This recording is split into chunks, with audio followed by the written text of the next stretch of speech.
Nagsimula na ang rehearsal para sa final show ng Miss Grand International 2023 at ang lahat ay handang-handa para sa koronasyon. The most interesting pageant content is back.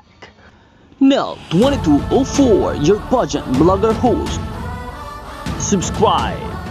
Magandang araw Pilipinas! Nagsimula na nga ang trainings and rehearsals ng ating Miss Grand International 2023 candidates para sa kanilang final show or coronation night na magaganap this coming October 25, 2023.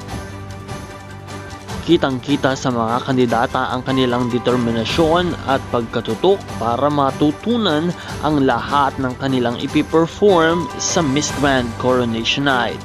Kitang-kita rin ang Miss Grand Philippines na si Nikki Demora na talaga nang siniseryoso ang kanilang rehearsals and trainings para makapagbigay ng mas magandang performances sa grand finale ng kompetisyon. Bagaman mabigat ang labanan dahil marami ang magaling sa batch ng Miss Grand ngayong taon, ay umaasa at positibo ang maraming mga Pilipino upang makuha ni Miss Grand Philippines Nikki Demora ang kauna-unahang Miss Grand crown para sa Pilipinas.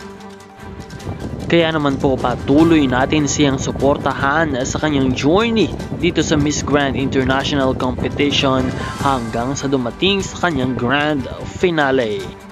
Let us support Miss Philippines Nikki Demora at suportahan din ang channel na ito at patuloy kang sumubaybay para sa iba pang mga updates. Maraming salamat sa iyong panonood at maraming salamat din sa iyong pag-subscribe.